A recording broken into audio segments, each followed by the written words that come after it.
नमस्कार मित्रांनो. आजचा विषय प्रत्येकाच्या आयुष्याशी जोडलेला आहे. कारण आयुष्यात एक वेळ अशी येते जेव्हा आपल्याला वाटतं की सगळे आपल्यापासून दूर गेले आहेत. ज्या लोकांवर आपण जीवापाड प्रेम केलं, ज्यांच्यासाठी रात्रंदिवस मेहनत केली, ज्यांना आपल्या सुखदुःखात सहभागी केलं, तेच लोक कधीकधी आपली साथ सोडून जातात. त्यावेळी मनात खूप वेदना होतात. आपण विचार करतो, मी एवढं सगळं केलं तरी माझ्यासोबत असं का झालं. पण मित्रांनो, जीवनाचा हा नियम आहे. प्रत्येकजण आपल्या प्रवासात कायमच सोबत राहणार नाही. काही लोक आपल्याला आनंद देण्यासाठी येतात, काही लोक आपल्याला धडा शिकवण्यासाठी येतात आणि काही लोक आपल्याला स्वतःची ताकद ओळख करून देण्यासाठी आपल्यापासून दूर जातात. अशा वेळी स्वामी समर्थांचा संदेश आपल्याला आधार देतो. भिवू नकोस, मी तुझ्या पाठीशी आहे. हे वाक्य फक्त शब्द नाहीत, हे एक आश्वासन आहे. जेव्हा संपूर्ण जग तुमच्याकडे पाठ फिरवेल तेव्हा देखील स्वामींची कृपा तुमच्यावरती असू शकते. मित्रांनो, एकटेपणा ही नेहमी शिक्षा नसते. कधीकधी तो परमेश्वराने दिलेला एक मौल्यवान वेळ असतो. कारण गर्दीत माणूस इतरांना ओळखतो, पण एकांतात माणूस स्वतःला ओळखतो. जेव्हा कोणी सोबत नसतं तेव्हा आपण स्वतःशी बोलायला शिकतो, आपल्या चुका समजून घेतो, आपल्या ताकदी ओळखतो आणि सर्वात महत्त्वाचं म्हणजे आपण देवाजवळ जातो. स्वामी समर्थांनी कधीच लोकांना परिस्थितीसमोर हार मानायला शिकवले नाही. त्यांनी नेहमी धैर्य, श्रद्धा आणि प्रयत्न यांचा मार्ग दाखवला. आज अनेक लोक म्हणतात, माझं कोणी नाही. पण हा विचार चुकीचा आहे. जोपर्यंत तुमचा श्वास चालू आहे तोपर्यंत परमेश्वर तुमच्या सोबत आहे. जोपर्यंत तुम्ही प्रयत्न करत आहात तोपर्यंत आशा जिवंत आहे. आणि जोपर्यंत तुमच्या ओठांवर श्री स्वामी समर्थ हे नाव आहे तोपर्यंत तुम्ही एकटे नाही. मित्रांनो, जीवनात जे लोक आपल्याला सोडून जातात त्यांच्या मागे धावत बसू नका. कारण जे निघून गेले त्यांनी आपली जागा रिकामी केली आहे. कदाचित त्या जागी तुमच्या आयुष्यात काहीतरी अधिक चांगलं येणार असेल. कधीकधी आपण ज्याला नुकसान समजतो तेच पुढे जाऊन आपल्यासाठी आशीर्वाद ठरतात. एक गोष्ट लक्षात ठेवा, संकटाच्या काळात तुमचा खरा मित्र कोण आहे हे समजतं आणि संकटाच्या काळात तुमची खरी ताकद किती आहे हे देखील समजतं.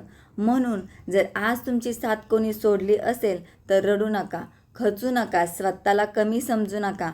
उलट स्वतःला सांगा, मी मजबूत आहे, मी पुन्हा उभा राहीन, स्वामी माझ्या पाठीशी आहेत. आयुष्यातील प्रत्येक अंधाऱ्या रात्रीनंतर सकाळ येते, तसेच प्रत्येक दुःखानंतर आनंद येतो, प्रत्येक अपयशानंतर यश येतं. फक्त श्रद्धा सोडू नका, प्रयत्न सोडू नका आणि स्वतःवरचा विश्वास कधीच गमावू नका. कारण ज्या व्यक्तीने स्वतःवर विश्वास ठेवला तिला जगातील कोणतीही शक्ती थांबवू शकत नाही. मित्रांनो, आज जर तुम्ही कठीण काळातून जात असाल तर स्वामी समर्थांच्या चरणी एक प्रार्थना करा. स्वामी, मला संकटातून बाहेर काढा. एवढंच नका म्हणू तर असंही म्हणा, स्वामी, हे संकट सहन करण्याची ताकद द्या. कारण ताकद मिळाली की माणूस कोणतंही संकट जिंकू शकतं. आणि शेवटी एकच सांगते, लोकांची साथ तात्पुरती असते, परिस्थिती बदलू शकते, वेळ बदलू शकते, पण स्वामींवरील श्रद्धा कायम ठेवा. कारण श्रद्धा जिवंत असेल तर आशा जिवंत राहते, आशा जिवंत असेल तर प्रयत्न जिवंत राहतात आणि प्रयत्न जिवंत असतील तर यश तुमच्यापासून दूर राहू शकत नाही. समजा एखाद्या व्यक्तीचा व्यवसाय अचानक बंद पडला. ज्यांनी रोज त्याच्यासोबत बसून चहा प्यायला, मोठमोठ्या गप्पा मारल्या, तेच लोक हळूहळू दूर जाऊ लागले. फोन येणं बंद झालं, चौकशी करणं बंद झालं.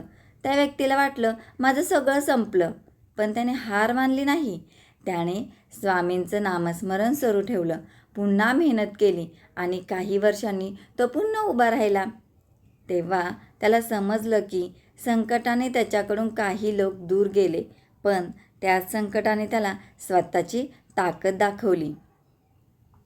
जीवनात संकट येतं तेव्हा दोन मार्ग असतात. एक म्हणजे रडत बसायचं आणि दुसरा म्हणजे उभं राहून संकटाचा सामना करायचा. स्वामी समर्थ आपल्याला दुसरा मार्ग निवडायला शिकवतात. कारण रडून समस्या सुटत नाहीत, पण धैर्याने उभं राहिलं की मार्ग नक्की सापडतो. मला नेहमी एक गोष्ट आठवते. वादळ आलं की झाड उन्मळून पडतात, पण काही झाडं वागतात, तग धरतात आणि वादळ गेल्यावर पुन्हा ताठ उभी राहतात. आपणही त्या झाडासारखंच बनलं पाहिजे. परिस्थितीसमोर मोडून पडायचं नाही, थोडं वाकायचं, धीर धरायचं आणि पुन्हा उभं राहायचं. मित्रांनो, आज तुमचं कोणी ऐकत नसेल, तुमची किंमत करत नसेल, तुम्हाला समजून घेत नसेल, तरी निराश होऊ नका.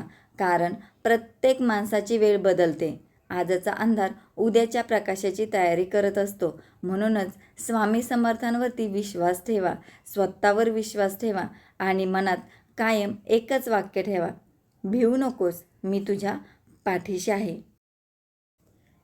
कदाचित आज तुमच्या आयुष्यात अंधार असेल, पण उद्याचा प्रकाश तुमची वाट पाहत असेल. आजचा हा संदेश तुम्हाला आवडला असेल तर कमेंटमध्ये श्री स्वामी समर्थ नक्की लिहा आणि ही माहिती जास्तीत जास्त स्वामी भक्तांपर्यंत पोहोचवा. तुमच्या आणि तुमच्या परिवारावर श्री स्वामी समर्थ महाराजांची कृपा सदैव राहो हीच प्रार्थना. अनंत कोटी ब्रह्मांड नायक राजाधिराज योगीराज परब्रह्म श्री सच्चिदानंद सद्गुरू अक्कलकोट निवासी श्री स्वामी समर्थ महाराज की जय.